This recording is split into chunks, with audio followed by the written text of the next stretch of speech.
Gilbert the Goldfish who refused to swim in circles.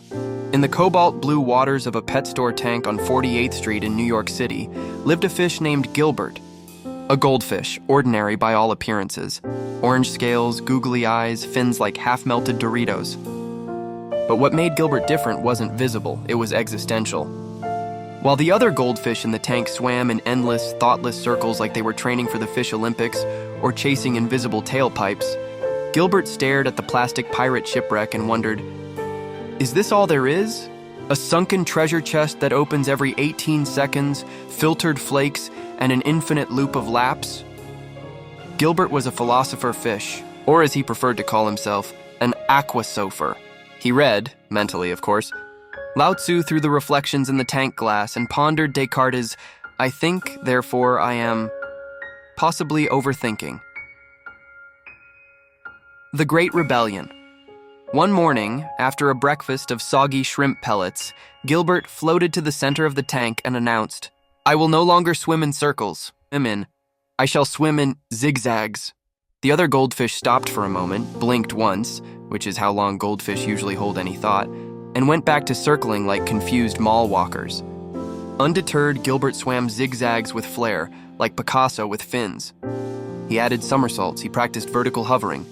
He even tried swimming backwards, but hit the filter and blacked out for 8 minutes. When he came to, he had a vision.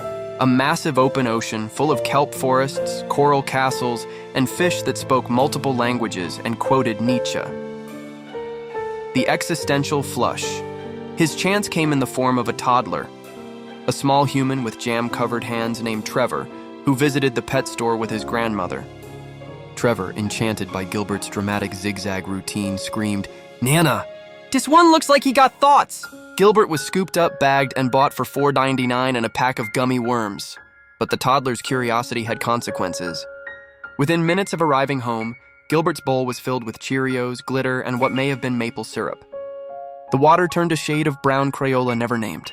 It was either molasses or regret. Gilbert panicked. This is not the ocean. This is soup! Summoning all his courage, and a dramatic violin soundtrack only he could hear, Gilbert leapt from the bowl, bounced off a rubber duck, flew over a stack of Paw Patrol DVDs, and landed with a wet plop, straight into the toilet. Into the great unknown. The flush was unintentional. Trevor, fascinated by buttons, pressed the silver handle just as Gilbert was contemplating whether this was escape or aquatic. Whoosh! He was sucked down the ceramic vortex into darkness. And then, freedom. The ocean of opportunity. Gilbert emerged in the briny, boundless, bustling waters off the coast of Long Island. At first, he panicked. A crab with a New Jersey accent threatened to mug him. A jellyfish offered him enlightenment or electrocution, depending on your vibe. A dolphin tried to recruit him into a pyramid scheme involving artisanal sardines. But slowly, Gilbert adapted. He learned to avoid predators, befriend weirdos, and lead with kindness, even to the plankton. He became a fish of legend.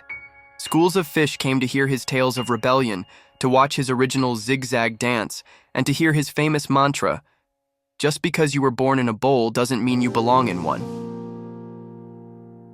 Final thoughts. Years passed. Gilbert grew older and wiser, though no bigger, still a goldfish. He opened a self-help coral cave. He wrote a memoir titled Scales of Truth.